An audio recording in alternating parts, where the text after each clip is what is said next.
Hey everybody, welcome to Obscurities in Miniatures, and today I thought we'd talk about something important here. Not our usual witch hunter friend, but the fact that he has nothing really to hunt. For as much as I love those types of fearless vampire hunter folk, I don't really have any vampires, or witches for that matter as well, for them to go chasing after. And you know why? Because most vampires to me are really kind of boring. Sure, there's a few interesting ones. Like Archon had their sci-fi space vampires in plastic for their Starside promo, and hopefully we'll see some more of those. But, he's sci-fi. He's kind of off doing his own thing in the future. We need something that looks cool on the tabletop that's very specifically fantasy. And you know what? The thing that always bugged me about vampires was they were kind of boring looking. There wasn't really anything exciting or interesting about them. Usually they're just kind of old guys in capes with pointy teeth, and that's about it. And maybe they've got some raggedy clothes or armies of bats, hang around with on the tabletop. But I thought GW was starting to do some interesting stuff with their newer figures.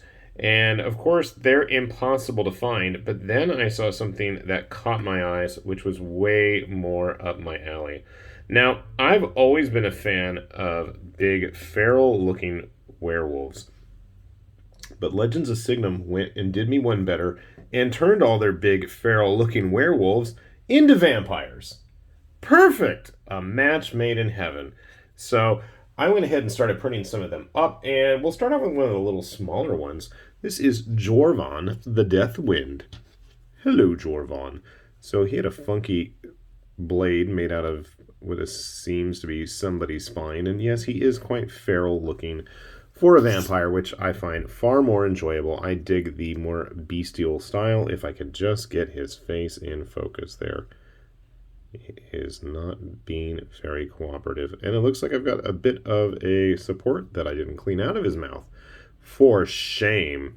But yeah, I can at least appreciate the more feral bat-like vampires, but those are pretty few and far between. Obviously, we've got like Big Boy Radikar. He's very bestial in his appearance, but like I said, Legends of Signum took things even further. So this is one of the smaller ones, actually.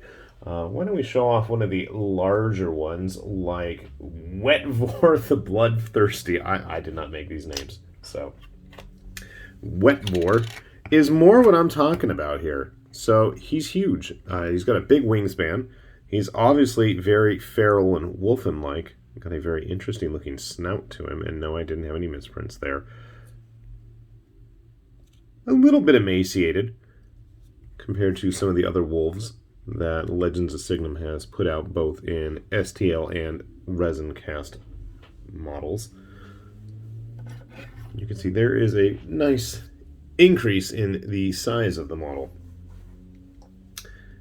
Also, we have another interesting model here with a bit of a scenic base. This is Doron, the leader of the Bloodthirsty Pack, who I have not actually finished gluing for reasons that are going to be quite obvious, but he is not even going to bother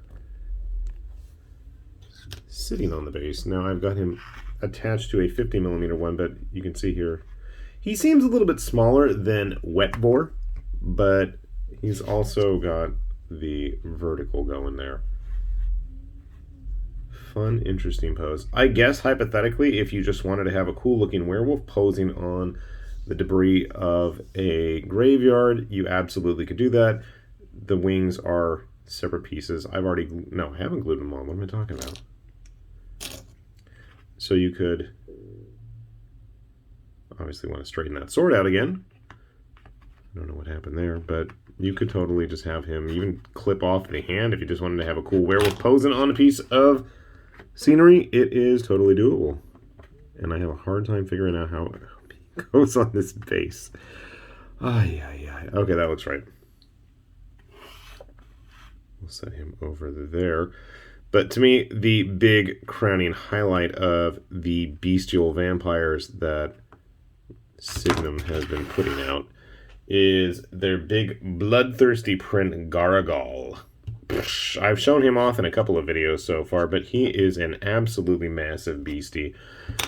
That is a 50 millimeter base, and he does not really even sit on that thing nicely. Very bat-like in his appearance. And again, very bestial as well. I really dig that. Gigantic swords, bladed tail, ornate armor. And I love the fact that a lot of these Signum models kind of really blur the line between almost cartoony in their style, very whimsical looking, but then, you know, also the very grim and gritty stuff that absolutely is going to appeal to a lot of tabletop players. This guy would make a great centerpiece in a lot of undead armies, I think. He just looks cool. Stands up a little bit better. Obviously, he needs to get glued to a base, but he's a big boy. We have a fun little bonus Signum model here. I thought I'd show. They've been putting out a variety of vampire hunters, but they had this funky clergyman. And I have no idea why he's chilling with the rats or why they're playing on his keyboard. But this is just a fun piece. I think if you were going to do... I mean, I could see this model probably in a 40k warband just as easily as any kind of fantasy stuff.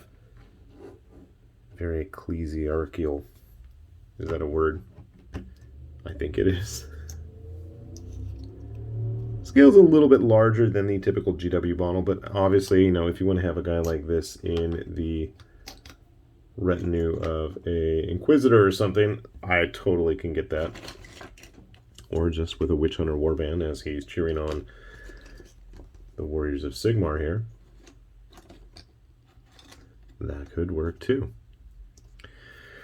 So if you haven't had a chance, do take a look through Signum's back catalog. They have quite a bit of variety of interesting races of fantasy models that not everybody is putting out these days. Obviously, some are a bit more topical than others. I know with the big push lately for vampires with GW, with the Soulblight Gravelords. That's the name. I knew I'd remember it eventually.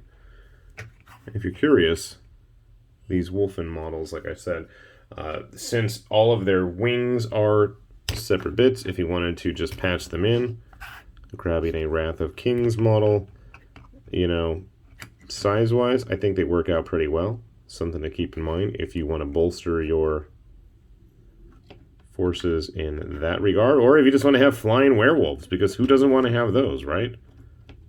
I swear there was a movie I saw that had werewolves that grew wings, and I don't know what it was. Was it an anime? Was it live action? I have no idea. But I do know I am going to have a link down below if you want to check out any of these models yourself. And I know also that most of the back catalog of Legends of Signum is available both as STL files, and a lot of them are available as prints that they offer up as well if you do not have access to a printer. So don't feel left out. Check out those links below then. With that said, this has been High Lord Tamberlane with Obscurities and Miniatures, saying thanks for watching, and we will see you back here soon. Bye-bye.